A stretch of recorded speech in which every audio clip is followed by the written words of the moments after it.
The room did not erupt when Sophie spoke. It went silent. Because what came from her mouth was not merely criticism of Meghan, it sounded like a boundary being drawn around one of the monarchy's most painful memories. In front of stunned royal witnesses, Sophie delivered the sentence no one expected her to say aloud: "Meghan will never grieve where Diana grieved." And within seconds, everyone understood this was about far more than mourning. Before we go deeper into what this really means for the royal family, make sure to subscribe so you don't miss a single update. Sophie had entered the private Windsor gathering, knowing the conversation would be difficult.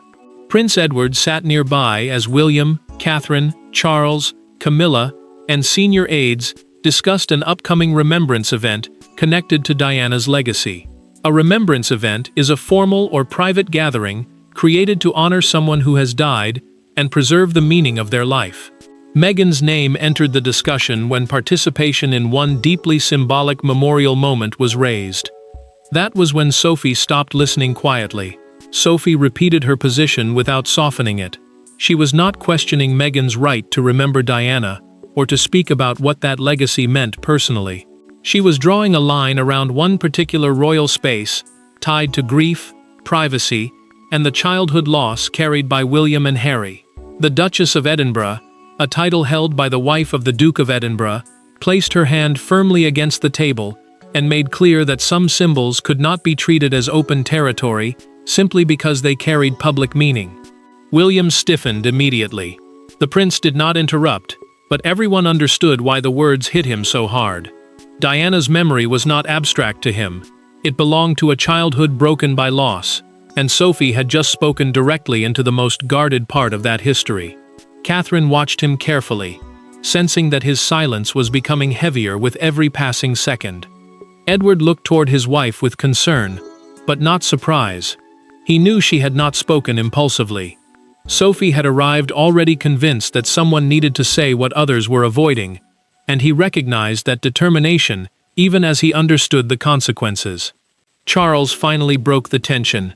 He asked whether Sophie understood what such a declaration could unleash inside the family. The king received his answer without hesitation. She understood exactly. Allowing powerful symbols to be used without limits, she said, could create something even more damaging. Then the meeting began to break apart. William remained seated, while aides gathered their folders. After several long seconds, he pushed his chair back, looked directly at Sophie, and said only, "You and I need to speak." But before William could decide whether Sophie had protected Diana's memory or crossed a line no royal should cross, he needed to understand why she had chosen this moment, and why Meghan's name had become so personally explosive. To understand why Sophie's words cut so deeply, one truth has to be faced. Diana was not merely a former Princess of Wales.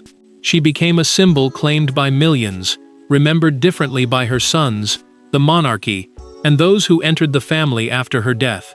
Sophie knew that. Meghan knew it. Catherine knew it. And that was precisely why one ceremonial proposal had suddenly become emotionally dangerous. Sophie had spent years learning where the royal family drew invisible lines. The Duchess of Edinburgh, a title held by the wife of the Duke of Edinburgh, had worked close enough to senior royals to understand that some memories belonged to public history while others remained fiercely personal. Diana's legacy crossed both worlds. Crowds remembered her compassion. Institutions remembered her influence. But William and Harry carried something no ceremony could fully explain: the memory of their mother before she became a symbol. Meghan's connection to that history came largely through Harry. The Duke of Sussex, a title given to a senior member of the royal family, had often linked his own struggles with the pressures his mother once faced, and Diana's memory became part of the emotional language surrounding the Sussexes after they stepped away from official royal duties. Sophie understood that bond. What troubled her was the possibility that honoring Diana could slowly become indistinguishable from stepping into grief she believed belonged first to her sons. Catherine felt the danger from another direction. She understood why Sophie wanted a boundary, but she also feared the words themselves could wound. Protection could easily sound like exclusion. The Princess of Wales knew that once a sentence like that escaped the room, few people would hear the careful distinction behind it. Edward warned his wife of exactly that. Privately, he told Sophie that people would repeat the line without its context and turn it into something harsher. She did not argue. She simply admitted that she had known before she spoke. Silence, she said, would have been worse. William carried the issue more quietly. After the meeting, the prince opened a private desk drawer where he kept a small photograph of Diana, separate from the official portraits surrounding royal life. He stared at it longer than he intended. This was why Sophie's words had unsettled him. She had defended something deeply personal, but she had also spoken for a grief that was ultimately his. Catherine began to suspect there was more behind it. She stopped Sophie before she left and asked softly, "Was there another way to say it?" Sophie tightened her grip on her handbag and paused. "There was. We tried it." And with those 4 words, the story shifted backward toward the private ceremony where Sophie first decided that polite objections were no longer enough. Every royal rupture has a moment that looks insignificant until history turns back toward it. For Sophie, that moment came weeks earlier inside a small planning room at Kensington Palace. There were no raised voices, no photographers, and no dramatic announcement. Just a proposed memorial itinerary, one handwritten change beside Diana's name, and a suggestion involving Meghan that made Sophie stop reading halfway down the page. From that instant, the coming confrontation became almost unavoidable. Sophie had expected the closed meeting to be routine. Kensington Palace, a royal residence closely associated with Diana and later with William's household, had become the setting for planning a private anniversary remembrance. An itinerary, simply the planned order of events and movements for a ceremony, was passed across the table. Then one line changed the mood. An aide proposed that Meghan, during a future visit to Britain, take part in a private reflective moment at a secluded place long treated within the family as connected to William and Harry's grief after their mother's death. Sophie stopped reading. Her objection was immediate, but not personal in the way others might later assume. She did not argue that Meghan had no right to remember Diana. She argued that this particular place had never been designed as a ceremonial symbol for wider use. To Sophie, turning it into part of an organized memorial risked changing something private into something performative. Harry joined part of the discussion remotely, and the tension sharpened. The Duke insisted that his wife's connection to Diana's memory came through him and should not be treated as false or second-hand. Sophie listened, but she did not retreat. She understood his argument. She simply believed grief could be shared without making every private space available to everyone. William complicated matters further by refusing to give formal approval. The prince did not reject the proposal outright either. He allowed the matter to remain unresolved, and that silence created exactly the kind of ambiguity royal households often struggle to contain. One side heard hesitation. Another heard possible consent. Sophie thought the matter had been paused. Then she discovered draft scheduling language still included the disputed visit. Quiet objections, she realized, were being absorbed rather than answered. Her patience ended there. At Kensington Palace, Sophie circled the memorial location with a pen, slid the itinerary back across the table, and said, "That place is not a backdrop." No one answered immediately. Weeks later, when the same proposal resurfaced at Windsor, Sophie understood that restraint had achieved nothing. Weeks later, that unanswered warning returned to Windsor, and this time, Sophie refused to let anyone leave the room, pretending they had misunderstood her. When the last aide stepped into the corridor, William closed the door himself. Sophie remained standing. No private secretary, no communications advisor, no prepared language to soften what came next. For the first time since her explosive statement, the issue was stripped of ceremony and reduced to 2 people confronting the same dead woman's memory from radically different positions. William spoke first, and his question was colder than Sophie expected. William asked why Sophie believed she had the right to decide who could or could not enter a place tied so closely to Diana. The prince was not defending the proposal itself. He was challenging the authority behind her declaration. A private secretary is a senior aide who helps manage a royal's official work and sensitive decisions. But none remained in the room now. Sophie could not hide behind process. She answered that she had never claimed ownership over Diana's grief. She believed she was protecting the private grief of William and Harry from becoming another symbol everyone felt entitled to use. William did not soften. Hearing his mother's name turned into a boundary between members of the family made him deeply uncomfortable. Diana was already claimed by the public, by history, by causes, by memories, and now even by internal arguments about who could mourn where. The future king told Sophie that whatever her intention, the language had made grief sound like territory. Sophie held her composure until then. Her voice tightened as she said she had spent years watching difficult conversations get postponed because everyone feared the consequences of speaking plainly. Silence, she argued, had not protected the family. Too often, it had simply allowed confusion to harden into resentment. Then William revealed the details she had not known. He had already requested that the disputed memorial location be removed from the itinerary before the Windsor meeting. The prince had made the decision quietly, but the change had not yet reached everyone involved. Sophie understood immediately what that meant. Her dramatic intervention had, technically, been unnecessary. Yet William did not dismiss her concern. Instead, he admitted that her outburst had exposed something worse. No one seemed certain who had the final authority to decide how Diana's most private memories should be handled. Sophie lowered her voice. That uncertainty, she said, was exactly what frightened her. William moved toward the door, then stopped with his hand on the handle. Without turning, he said, "You were trying to protect something, but you may have wounded someone to do it." Sophie lowered her eyes, but she did not withdraw what she had said. The question was no longer whether Sophie meant what she said. It was whether the king would defend her boundary, reject it, or expose how little control the palace actually had over Diana's legacy. By evening, the argument had reached Charles. Not through headlines, not through leaked briefings, through William himself. The king listened as his son described the disputed memorial proposal, Sophie's intervention, and the emotional damage already spreading through the family. Charles had spent decades living beside Diana's enormous public memory. Now he faced a decision more delicate than any protocol question. Who, if anyone, had the right to protect its private boundaries? Charles understood why the issue was so dangerous. Diana's legacy belonged to several worlds at once: public history, royal memory, global admiration, and the deeply personal grief carried by William and Harry. The king's staff suggested a neutral institutional answer. An official itinerary, meaning the formal schedule approved for a royal event, could simply remove access to the disputed location without commenting on Sophie's words. On paper, it sounded clean.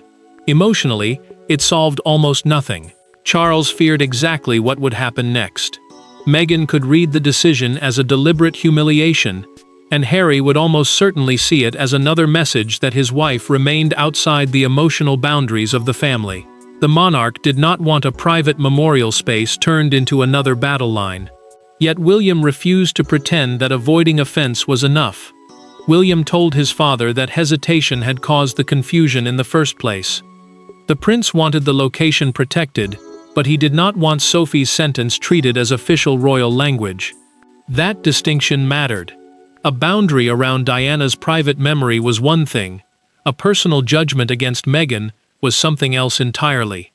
Charles finally made the decision.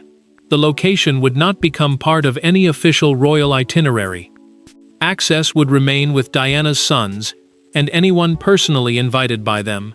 The king was drawing a clear line around the space, while refusing to make that line a public punishment. Sophie received the second part of his decision privately. Charles did not discipline her or demand a retraction. Instead, he told her that her instinct to protect something intimate was understandable, but her wording had transformed a boundary into a verdict on another person. Sophie listened without arguing. She still believed silence had failed them, but she could no longer deny the cost of speaking so sharply. Charles removed his reading glasses, folded them beside the written briefing, and looked toward William. "Protect the place. Do not turn the person into the enemy." His son gave a slow nod. For a moment, it seemed the family might contain the damage. Then the exact sentence Sophie had spoken began moving beyond the private circle. That distinction might have saved the family in private, but outside the palace walls, 7 explosive words were already beginning to travel without it.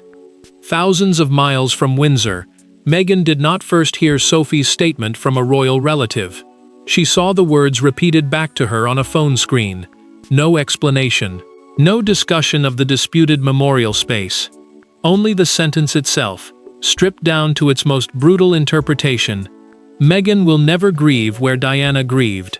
For several seconds she simply stared. Then she handed the phone to Harry without saying a word. Meghan understood immediately what had been lost in translation. The original argument had concerned one private place connected to Diana's sons, but the sentence now traveling publicly sounded far broader. The Duchess of Sussex, a title held by the wife of the Duke of Sussex, was no longer being discussed in relation to a memorial arrangement. She was being judged as though someone else had the authority to decide whether her feelings toward Diana were valid at all. Harry reacted faster. He knew exactly why the words would cut. His connection between Meghan and his mother had always been deeply personal, shaped by the way he understood both women's struggles under intense public pressure. To him, Sophie's declaration felt like interference in something sacred. He reached for his phone, already preparing to respond. Meghan stopped him. She placed her hand over the device and pushed it gently toward the table. "Not like this," she said. Harry looked at her, still angry. Meghan was angry too, but for a different reason. The physical location mattered less to her than the implication behind the statement. She did not want anyone deciding where her empathy was allowed to exist, or turning grief into something requiring royal permission. Then Catherine's message arrived. The Princess of Wales did not defend Sophie's wording. Instead, she explained that the disputed place had always carried an unusually private meaning for William and Harry, separate from public memorials or official ceremonies. Meghan read the message twice. The anger did not disappear, but something inside it shifted. She began separating two things that had been fused together in public: the boundary itself and the way Sophie had expressed it. Harry still wanted to fight. Meghan did not. Another public statement, she believed, would bury the real issue beneath yet another royal feud. She wanted clarity without spectacle, and for once, she wanted the answer from the person who had spoken the words. So Meghan made a different request. No press release, no spokesman, no carefully drafted exchange through palace offices. She asked for a direct private conversation with Sophie. For the first time since the crisis began, the next move would not belong to aides, spokespeople, or palace offices.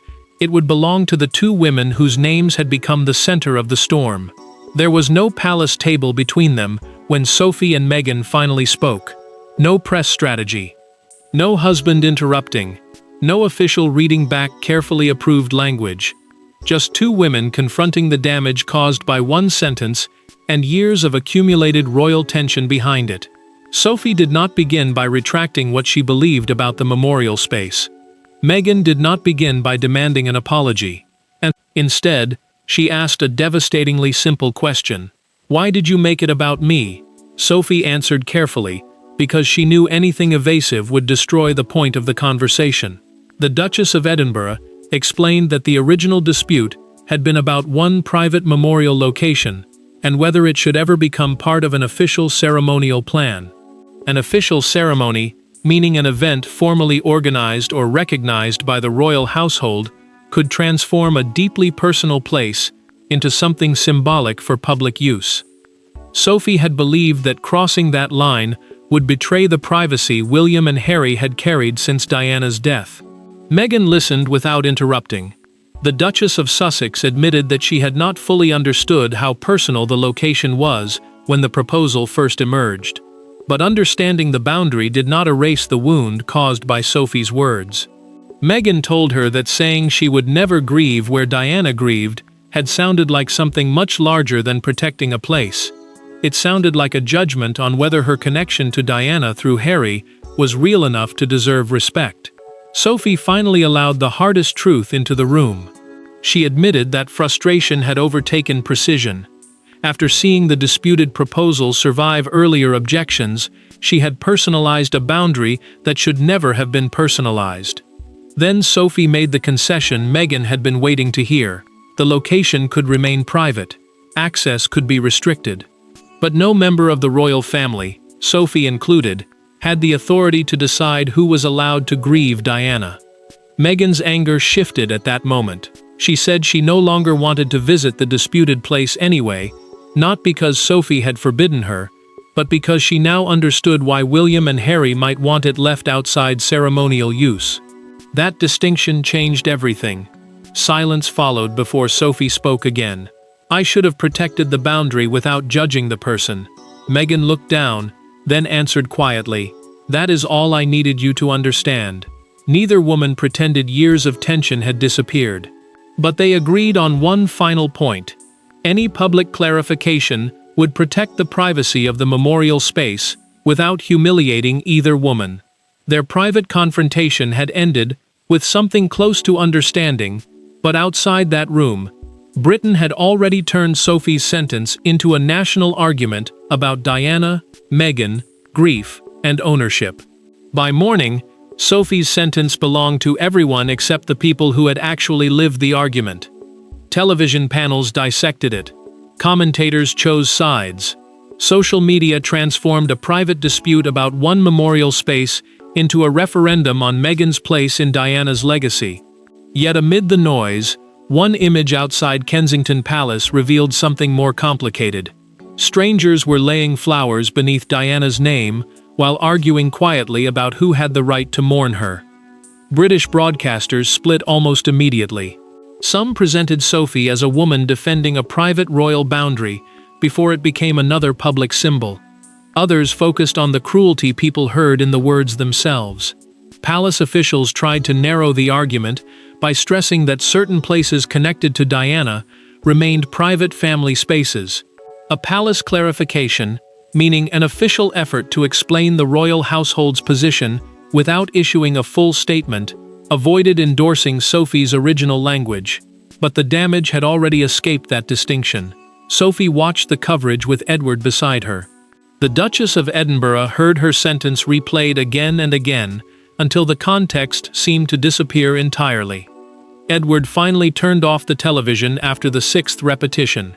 His wife remained still for several seconds before saying, "I wanted them to understand the place."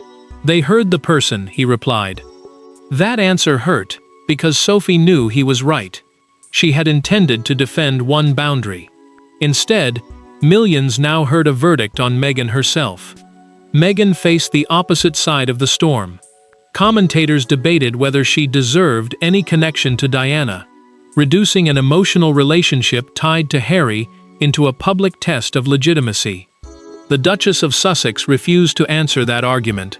She had already told Sophie privately what mattered, and she would not let television panels decide whether her feelings were acceptable. Then a jointly approved clarification emerged. The disputed location would remain private, but Diana's memory belonged to no single branch of the family.